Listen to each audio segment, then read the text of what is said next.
ओम अज्ञानतिमिरान्धस्य ज्ञानाञ्जनशलाकयः चक्षुरुन्मिलितं येन तस्मै श्रीगुरुवे नमः। हरे कृष्णा। आज गीता श्रृंखला के सत्र क्रमांक 476 में आप सभी भक्तों का हार्दिक स्वागत है। आज हम श्रीमद् भगवद गीता के 14वें अध्याय के जो कि है प्रकृति के 3 गुण, श्लोक क्रमांक 10 का अध्ययन करेंगे। आइए, श्लोक इस प्रकार है। रजस्तमः च अभिभूय सत्वं भवति भारत, रजः सत्वं तमश्च एव तमः सत्वं रजस्तथा। अर्थात भगवान श्री कृष्ण कहते हैं कि हे भरत पुत्र, कभी कभी सतोगुण रजोगुण तथा तमोगुण को परास्त करके प्रधान बन जाता है, कभी कभी सतोगुण रजोगुण तथा तमोगुण को परास्त करके प्रधान बन जाता है, तो कभी रजोगुण सतो तथा तमोगुण को परास्त कर देता है, और कभी ऐसा होता है कि तमोगुण सतो तथा रजोगुण को परास्त कर देता है। इस प्रकार श्रेष्ठता के लिए निरंतर स्पर्धा चलती रहती है। पिछले श्लोक को सुनकर अर्जुन के मन में जिज्ञासा उत्पन्न हुई कि जब 3 गुण वास्तविक रूप से समान हैं, तो सहसा एक गुण प्रमुख कैसे हो सकता है? जब तीनों गुण समान है तो सहसा एक गुण है वो कैसे प्रधान हो सकता है? तो उसका उत्तर देते हुए भगवान श्री कृष्ण इस श्लोक में कह रहे हैं कि कभी कभी, वैसे तो प्राय तीनों में स्पर्धा चलती रहती है। इस भौतिक जगत में आप देखिए, स्पर्धा का जमाना है, भले व्यापार हो या किसी भी क्षेत्र में है, कई लोगों के बीच में प्रतिस्पर्धा चलती रहती है। कभी ये इसको पछाड़ के आगे चलता है, कभी ये इसको पछाड़ के आगे निकलता है। भले वो खेल हो, किसी भी क्षेत्र में कोई टीम कभी आगे निकलती है, कभी कोई दूसरा खिलाड़ी आगे निकलता है। उसी भांति प्रकृति में ये तो 3 गुण हैं, वो भी आपस में प्रतिस्पर्धा करते रहते हैं। कभी सतोगुण है वह रजोगुण और तमोगुण को पछाड़ कर वह आगे निकल जाता है, कभी रजोगुण है वो सत्व और तमोगुण को पछाड़ कर वह आगे निकल जाता है, और कभी तमोगुण है वह भी बाजी मार लेता है, सत्व और रजो तो दोनों को पछाड़ लेता है। सत्व गुण के कार्य क्या है? सवेरे ब्रह्म मुहूर्त में जग कर आध्यात्मिक कार्य करना, भगवान श्री कृष्ण की भक्ति करना, भगवान श्री कृष्ण के दिव्य नामों का उच्चारण करना, ये सत्व गुण के कार्य हैं। रजोगुण के कार्य क्या है? दिन में आइए, जैसे ही सवेरे का ब्रेकफास्ट लेके व्यक्ति काम के लिए निकलता है, पूरा दिन मेहनत करता है, इधर भागता है उधर भागता है, ये रजोगुण के कार्य हैं। जो सवेरे के बाद जो भक्ति करता है उस समय सत्व गुण प्रदान होता है, हर व्यक्ति उस समय बड़ी साधना कर सकता है। दिन में रजोगुण प्रदान होता है, और जैसे ही रात्रि ढलती है तब तमोगुण प्रदान हो जाता है। तमोगुण सत्व और रज दोनों को पछाड़कर तमोगुण हावी हो जाता है, और व्यक्ति है वो तमोगुण में निद्रा अवस्था में सोया रहता है। तो आचार्यगण समझाते हैं कि कोई भी गुण आपके अंदर, तीनों गुण है तो तीनों समानांतर चलेंगे, कभी ये हावी होगा तो कभी ये हावी होगा। अभी हमारी बुद्धि के ऊपर निर्भर करता है कि हमें उनका प्रयोग कैसे करना है। जो विवेकवान व्यक्ति होगा, बुद्धिमान व्यक्ति होगा, वह इन तीनों का समानांतर रूप से प्रयोग करेगा। प्रातःकाल ब्रह्म मुहूर्त में जग कर सत्व गुण का प्रयोग करेगा भगवान की साधना करने में, फिर दिन में काम पे निकलता है तब बड़ी लगन के साथ, धन कमाने में बड़ी लगन और मेहनत के साथ उसमें लग जाएगा, तभी रजोगुण का प्रयोग करेगा। क्योंकि आप देखिएगा, सत्वगुण ब्रह्म मुहूर्त में जग कर आप जितने अच्छे से साधना कर सकते दिन में नहीं कर सकते। जो व्यक्ति प्रातःकाल सूर्य उदय होने से पहले जगता है और अपनी साधना पूर्ण कर लेता है, वह दिन में 11 बजे 12 बजे रात्रि के समय कितना भी ध्यान लगाकर माला जप करने का प्रयास करे, नहीं कर पाएगा भक्तों। क्यों? क्योंकि उस समय रजोगुण और तमोगुण है वो प्रधान है, और प्रातःकाल सत्व गुण प्रदान है। और सत्व गुण में रहकर व्यक्ति जो माला कर सकता है वो अन्य किसी गुण में रहकर नहीं कर सकता। और जब रजोगुण का कार्य है उस समय आप रजोगुण के कार्य करिएगा तो बहुत अच्छा फल प्राप्त होगा। उस समय अगर आप निद्रा अवस्था में सो गए इतने तो ठीक से नींद आएगी, और आपका शरीर हो बीमार की भांति लगेगा। दिन में सोने वाले व्यक्ति आलस्य के मारे पूरा शरीर है वो सूजा हुआ लगता है, आंखें पूरी सूजन आ जाती है, और पूरा शरीर है वो बीमारी जैसा लगता है भक्तों। और जो रात्रि का समय है तमोगुणी, वह व्यक्ति उसमें सो के उसका प्रयोग करता है। तो एक जो बुद्धिमान व्यक्ति है वो सत्वगुण का कार्य प्रयोग है वो भक्ति करने में करता है, रजोगुण का जो समय है उसका प्रयोग धन कमाने में करता है, और जो तमोगुण का प्रदान है रात्रि का उसको सोने में करता है। तीनों को समानांतर उपयोग करता है, और इस प्रकार उसका जीवन है वो सुचारू रूप से चलता रहता है। प्राय लोग क्या करते हैं, सबसे उल्टा करते हैं। रात भर जागते हैं, पार्टी करते हैं, और जब सवेरे ब्रह्म मुहूर्त का समय 4 बजे का समय आता है तब सो जाते हैं। वही समय होता है उठने का, साधना करने का, और बाकी सब लोग उस समय सो जाते हैं। पार्टी नेट लाइट तक, पार्टी कब तक चलेगी? 4 बजे तक ज़्यादा से ज़्यादा। तभी सो जाते हैं। 10-12 बजे के 1 बजे तक बिस्तर में पड़े रहते हैं, फिर काम के लिए निकलते हैं और रात्रि में वापस घूमते हैं। इस प्रकार वो अपने जीवन को बर्बाद कर देते हैं। परंतु जो बुद्धिमान व्यक्ति है वो इन तीनों गुणों का ठीक से प्रयोग कर सकता है। गुणों का यह स्वभाव है कि पुरातन कर्मों के क्रियामान और समाप्त होने के साथ वे प्रकट और अप्रकट होते रहते हैं। गुणों का स्वभाव है कि वो हमारे पूर्व जन्म के कर्मों के अनुसार कभी कभी प्रकट होते हैं, कभी कभी अप्रकट होते हैं। ये इनकी क्रिया है, वो निरंतर चलती रहती है। रजो तथा तमोगुण के अप्रकट होने से सतोगुण का प्राकट्य होता है। सतो तथा तमोगुण का अप्रकट होने से रजोगुण का प्राकट्य होता है। रजो तथा सतोगुण के अप्रकट होने से तमोगुण का प्राकट्य होता है। जब हमने चर्चा करी है कि जब सत्वगुण, रजोगुण और तमोगुण अप्रकट होते हैं तो सत्वगुण प्रकट होता है। जब सत्वगुण और तमोगुण अप्रकट होते हैं तो रजोगुण का प्राकट्य होता है। जब सत्वगुण और रजोगुण अप्रकट होते हैं तो तमोगुण का प्राकट्य होता है। और उसका दृष्टांत दिया प्रातःकाल, दिन में और रात्रि का। रजो तथा सतोगुण के अप्रकट होने से तमोगुण का प्राकट्य होता है। जब कोई इसमें से एक गुण प्रबल होता है तो वह अपने विशिष्ट प्रभाव का विस्तार करता है, जिसका वर्णन पहले हुआ था। जब कोई इनमें से एक गुण का प्राकट्य होता है तो वो अपना विस्तार करता है, जिसका वर्णन पहले हम कर चुके हैं। धैर्य के द्वारा काम और दुख को शांत कर सकते हैं। धैर्य रख के हम इस काम और दुख का अंत कर सकते हैं। जीवन में धैर्य रखना बहुत महत्वपूर्ण है। तो हमेशा व्यक्ति आज की तारीख में तो विशेष रूप से एंजाइटी में रहते हैं, कभी धैर्य धारण करना नहीं सीखे। उत्सुकता में आकर किसी को भी भला बुरा बोल देते, छोटी सी बात के लिए दूसरों से रिश्ता तोड़ देते हैं व्यक्तों। किसी को भी सहन शक्ति नहीं है। विशेष रूप से सहन शक्ति होना बहुत महत्वपूर्ण है। कभी कभी शांत रहकर भी किसी मसले का हल निकाला जा सकता है, परंतु हम अक्सर उसमें उलझते जाते हैं, क्योंकि उस समय प्रतिक्रिया नहीं देने की वहाँ पे भी देने लगते हैं। धैर्य नहीं रख पाते। जो भाग्य में वह मिल जाएगा और नहीं है वह मिलकर भी भोग नहीं कर पाएंगे। जो हमारे भाग्य में, अक्सर हर एक लोग कहते हुए आपने सुना होगा, जो भाग्य में वो मिल जाएगा हमें। जो हमारे भाग्य में वो हमें मिल जाएगा, और जो नहीं है वह मिलकर भी नहीं, उसका भोग नहीं कर पाओगे, परंतु अपने जीवन में उपयोग नहीं कर पाते। मैंने स्वयं अपने जीवन में अनुभव किया वक्तों। अभी कुछ दिनों पहले वृंदावन गए थे। वृंदावन में इस्कॉन कृष्ण बलराम टेम्पल गए। हम रुके गोवर्धन में थे। उस दिन वृंदावन किसी काम से गए थे। गोविंदास में दिन को भोजन पाया, और रात्रि का भी जब तक हम गोवर्धन में जाते वहाँ पे लेट हो चुका होता है, इसके लिए हम गोविंदास से पार्सल लिए, इस आशा से कि वहाँ पे जाकर हम इस प्लेट को वहाँ पे भोजन पाएंगे। वहाँ से निकले, रिक्शा पकड़ा और गोवर्धन में पहुँचे तो वहाँ पर देखा तो वहाँ पे भी भोजन का व्यवस्था था, वो चालू था। तो हमने क्या किया, उस वहाँ पे भोजन पा लिया और प्लेट को रख लिया कि किसी बंदर को खिलाएंगे, किसी को भी वो प्लेट है वो भोजन दे देंगे। जैसे रूम पे उस प्लेट को रखा था, कुछ देर के बाद दूसरे यात्रीगण उस होटल में ठहरने के लिए आए। उनका उस दिन का प्रसाद आ रहा था वृंदावन से ही। रास्ते में ट्रैफिक के कारण प्रसाद लेट हो गया, आधा घंटा 1 घंटा वो लोग राह देख रहे थे। अचानक मेरे मन में विचार आया कि हमारे पास 1 प्लेट एक्स्ट्रा पड़ी है, हमारे सामने वाले कम से कम रूम में रह रहे हैं, उनको तो दे दूँ, वो तो खा लेंगे, उनके तो काम आएगा। हमने उनसे आग्रह किया, क्या आप प्रसाद पाना चाहेंगे? उन्होंने तुरंत स्वीकार कर दिया और हमने उनको दे दिया और उन्होंने उस प्रसाद को पा लिया।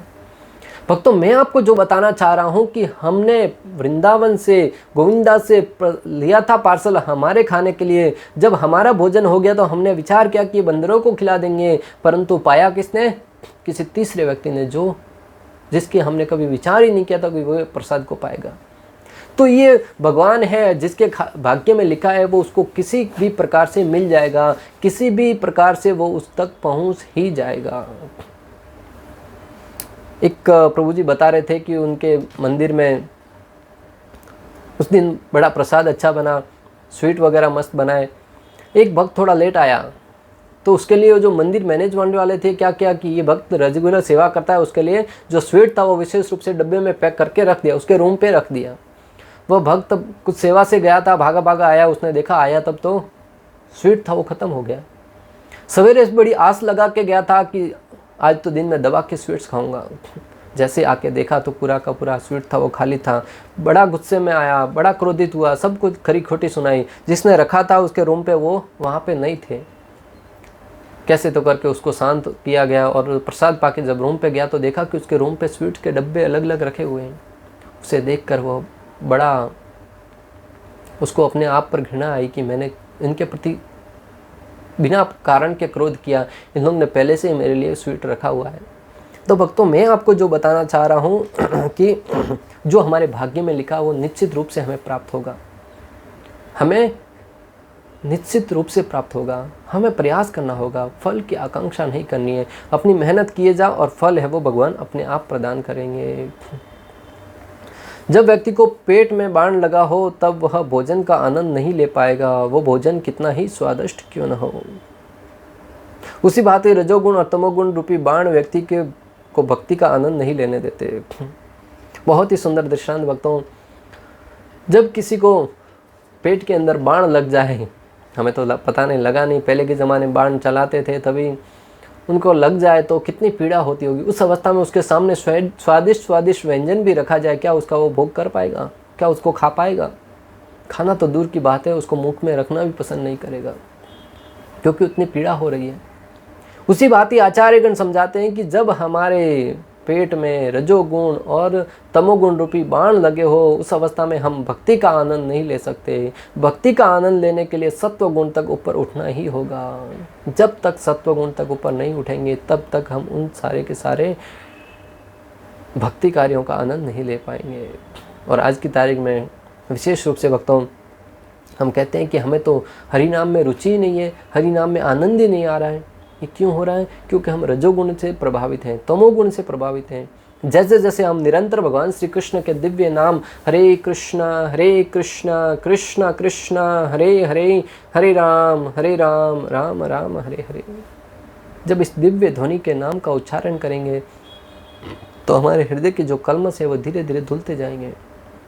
चैतो दर्पण मार्जनम भव महादावाग्नि निर्वापणम श्रेयः कैर्व चंद्रिका वितरणम विद्यावधूर जीवनम आनंदाम्बुधिवर्धनम प्रतिपदम पूर्णामृत आस्वादनम सर्व आत्मसंपन्नम परम विजयते श्री कृष्ण संकीर्तनम। जब श्री कृष्ण के नाम का संकीर्तन होगा, हमारे से हृदय का मार्जन होगा, तब हमारे हृदय में पड़ी हुई अनेक प्रकार के अनेक जन्मों की जो मैल है वो धीरे धीरे धुलता जाएगा और हमारा हृदय प्रकाशित होता जाएगा। तब हमें हरि नाम के प्रति निश्चित रूप से भक्तों रुचि उत्पन्न होगी। जिस प्रकार किसी शीशे के ऊपर रखी हुई धूल को हम धीरे धीरे हटाते हैं, तब हमारा मुखड़ा है, हमारा चेहरा है, वो उसमें दृष्टिगोचर होता है। उसी भांति हमारे हृदय में अनेक प्रकार के अनर्थ भरे पड़े हैं, जब हम हरिनाम के द्वारा उनका शुद्धिकरण करेंगे तब धीरे धीरे उनके अनर्थ हटते जाएंगे और भगवान श्री कृष्ण, भगवान श्री हरि के दिव्य दर्शन हमें होंगे और दिव्य नाम के प्रति रुचि उत्पन्न होगी भक्तों। अतः हमें चाहिए कि निरंतर भक्ति भाव के साथ भगवान श्री कृष्ण के दिव्य नामों का उच्चारण करें, जप करें, भक्ति भाव के साथ हरि कथाओं का श्रवण करें, हरि लीलाओं का स्मरण करें और निरंतर अपने हृदय को शुद्ध बनाते जाएं। एक दिन हम साक्षात भगवान श्री कृष्ण के दिव्य दर्शन कर पाएंगे और उनका सानिध्य प्राप्त कर पाएंगे। 3 गुणों के प्रभाव से साधु भी कभी कभी प्रभावित हो जाते हैं, परंतु साधना में लगा रहकर इन दोषों से ऊपर उठा जा सकता है। इन 3 गुणों के प्रभाव से भक्तों कभी कभी साधुगण हैं वे भी प्रभावित हो जाते हैं। कई बार लोग कहते हैं ये रे तुम तो साधु थे, तुमने ऐसा घृणित कार्य क्यों किया? वो भी आखिर इंसान है। तीनों गुणों का प्रभाव उसके ऊपर की कभी हावी हो जाता है, परंतु हमें समझना होगा कि जो साधु हैं वे निरंतर भगवान श्री कृष्ण के दिव्य नामों का जप करते हुए अपने हृदय का शुद्धिकरण करते रहते हैं। उस अवस्था में वो निरंतर संग में रहते हुए इन घृणित कार्यों से बच सकते हैं। जो व्यक्ति निरंतर भगवान के नाम का जप करता रहेगा वह व्यक्ति इन गलत कार्यों से बच सकता है। परंतु ये न केन प्रकारेण कभी भी हमारे ऊपर ये तीनों गुण हैवी हो सकते हैं भक्तों। हम बद्ध अवस्था में हैं, हम कोई स्वतंत्र अवस्था में नहीं है। कई बार हम विचार करते हैं कि मैं तो ऐसा नहीं करूँगा, परंतु अक्सर ऐसे ऐसे लोग ऐसे घृणित कार्य कर जाते हैं जिनके बारे में हमें कभी कल्पना भी नहीं करी होगी।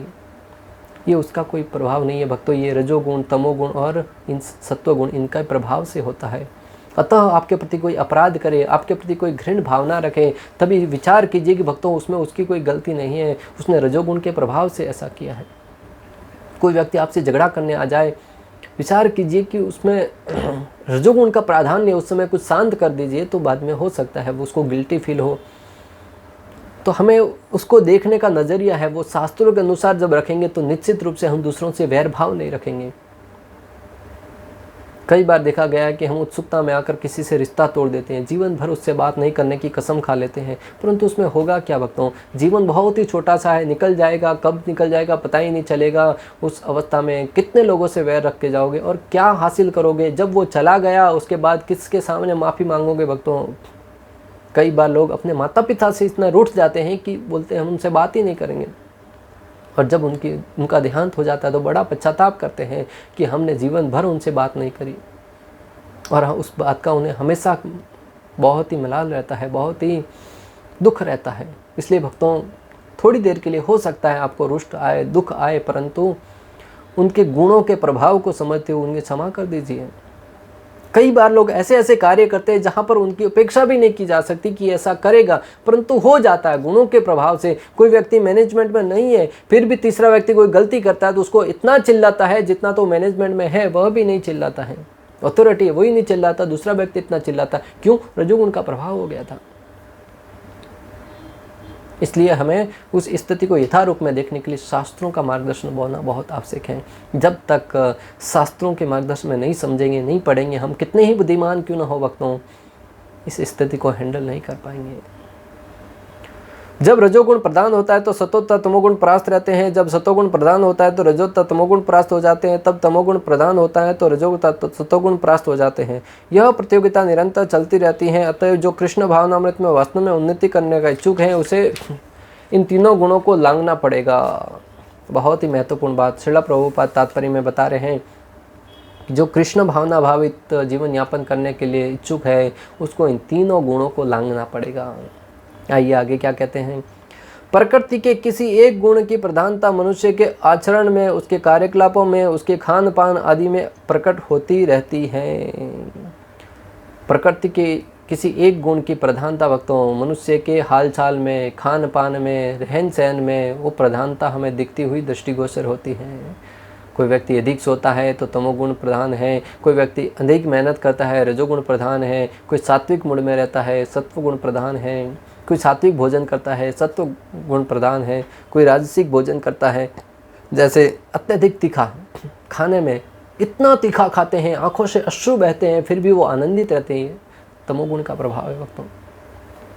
इतना खट्टा खाते हैं आंखों से ऐसा दिख रहा है कि मुंह पूरा अलग ही स्थिति बनाते हैं फिर भी खाते हैं और अपने आप को आनंदित महसूस करते हैं, तमोगुण का प्रभाव है भक्तों। इस प्रकार हम देख सकते हैं कि व्यक्ति के चेहरे से, उसके हाव भाव से, उसके रहन सहन से, चलन से स्पष्ट पता चलता है कि वो कौन से गुण है उसके ऊपर प्रधान हैं। लेकिन यदि कोई चाहे तो वह अभ्यास द्वारा सतोगुण विकसित कर सकता है और इस प्रकार रजो तथा तमोगुण को प्राप्त कर सकता है। परंतु अगर कोई चाहे तो अभ्यास के द्वारा रजो और तमोगुण को परास्त करके सत्वगुण विकसित कर सकता है, अथवा कोई चाहे तो वह तमोगुण को विकसित करके रजो तथा सतोगुण को परास्त कर सकता है। और अगर कोई चाहता है कि तमोगुण को विकास करना है तो रजो तथा सतोगुण दोनों को परास्त कर सकता है। यद्यपि प्रकृति के 3 गुण होते हैं किंतु यदि कोई संकल्प कर ले तो उसे सतोगुण का आशीर्वाद मिल भी सकता है और वह इसे लांघ कर शुद्ध सतोगुण में स्थित हो सकता है, जिसे वासुदेव अवस्था कहते हैं। हालांकि ये तीनों गुण बहुत शक्तिशाली है, परंतु अगर कोई दृढ़ निश्चय कर ले, ठान ले कि नहीं मैं इसको पराजित करके ही रहूँगा, तो वो रजो और तमोगुण दोनों को परास्त करके सत्व गुण को भी परास्त करके शुद्ध सत्व गुण, जिसे वासुदेव गुण भी कहा जाता है, वासुदेव स्थिति उसको प्राप्त कर सकता है। जिसमें वह ईश्वर के विज्ञान को समझ सकता है। विशिष्ट कार्यों को देखकर ही समझा जा सकता है कि कौन व्यक्ति किस गुण में स्थित है। और शुद्ध सत्व गुण में तक ऊपर उठकर व्यक्ति ईश्वर के कार्यकलापों को, ईश्वर की लीलाओं को, श्री कृष्ण की महिमाओं को समझ सकता है। अन्यथा व्यक्ति सत्व, रजो और तमोगुण में रहकर भगवान श्री कृष्ण को यथारूप में नहीं समझ पाएगा। उसके लिए शुद्ध सत्व गुण या वासुदेव अवस्था को प्राप्त करना होगा। और हम देख सकते हैं कि व्यक्ति के अंदर किस प्रकार गुण क्या प्रकट हो रहे हैं। हम यथारूप में जान सकते हैं कि अभी ये रजोगुण प्रधान है, या सत्वगुण प्रधान है, या तमोगुण प्रधान है। उसके बाहरी आचरण से ही हम पता लगा सकते हैं कि वो कौन से गुण के में अभी जीवन यापन कर रहा है। तो श्लोक क्रमांक 10 में हमने पढ़ा कि सत्व, रज और तमोगुण इन दोनों के क्या लक्षण होते हैं, किस प्रकार एक दूसरे के समानांतर चलते हैं, किस प्रकार कब किसकी प्रधानता बढ़ जाती है और किसकी घट जाती है, और दृढ़ निश्चय के साथ किस प्रकार व्यक्ति सत्वगुण, शुद्ध सत्वगुण तक भी ऊपर उठ सकता है और भगवान श्री कृष्ण की भक्ति को अंगीकार कर सकता है। इस प्रकार श्लोक क्रमांक 10 का भक्ति वेदांत तात्पर्य पूर्ण हुआ। अंत तक हमारे साथ बने रहने के लिए आप सभी का हृदयपूर्वक, प्रेम पूर्वक बहुत बहुत धन्यवाद। श्रील प्रभुपाद की जय। श्री श्री राधा गोपीनाथ भगवान की जय। श्रीमद् भगवद गीता की जय। हरे कृष्णा कृष्ण कृष्ण हरे हरे, हरे राम राम राम हरे।